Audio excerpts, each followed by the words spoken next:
Hey friend, welcome to reasoning expert. I am Rahul. तो देखो, ये मैं एसएससी रीजनिंग का डेटा सफिशिएंसी का एक पॉइंट्स टू रिमेंबर में शॉर्ट वीडियो में लेकर आया हूँ। तो जब भी आप क्वेश्चन सॉल्व करते हो तो आपको क्या चीज़ें याद रखनी है। देखो, पहला देखो एंड, बट और वाइल, ये तीन वर्ड्स दिए हैं। देखो, मैक्सिमम ये चीज़ कहाँ यूज़ होती है, एक डेटा सफिशिएंसी के क्वेश्चंस में होती है, और जो सिटिंग अरेंजमेंट रहता है वहाँ पे भी ये यूज़ होता है। ठीक है, तो पहला क्या है, एंड, बट, वाइल, और दूसरा है हु, हुम, विच। तो ये वर्ड्स क्या होता है, स्टेटमेंट में दिए होते हैं।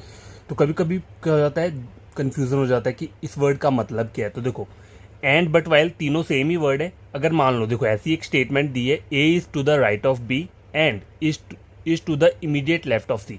तो ये जो एंड वर्ड है ये किसके लिए यूज हुआ है यहाँ पे। देखो, ए जो है ये क्या है, फर्स्ट पर्सन है, और बी कौन है, सेकंड है। तो ये जो वर्ड है यहाँ पे बी के बाद, जो सेकंड पर्सन के बाद जो वर्ड यूज हो रहा है वो फर्स्ट के लिए यूज हो रहा है। तो आप बोलोगे कैसे इसे, A is to the immediate left of C. ठीक है, जैसे यहाँ पे लिखा है A is to the immediate left of C. ये जस्ट मैंने एक डायग्राम आपको बताने के लिए थोड़ा सा बना दिया हुआ है।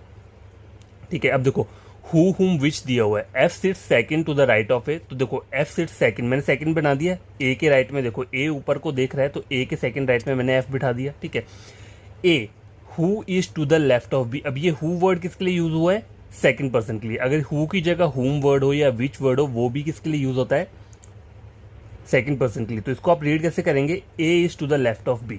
तो अब देखो ए क्या है, बी के लेफ्ट में। बी के लेफ्ट में मतलब ये नहीं बोला है कि इमीडिएट नेबर है। ठीक है, ऐसा नहीं बोला कि इमीडिएट लेफ्ट में है।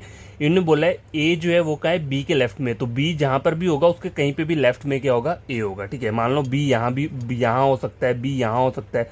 बी के लेफ्ट आ रहा है ना, देखो बी बी कहीं पे भी हो सकता है, यहाँ यहाँ यहाँ यहाँ कहीं भी हो सकता है। ठीक है, और कहीं पे आपको बोला हो ना, जब बोला हो इमीडिएट, जब आपको इमीडिएट नेबर की बात की होगी तो फिर बी के इमीडिएट नेबर कौन हो सकता है। जैसे मान लो अगर ए बोला है तो ए फिर यहाँ पर आएगा।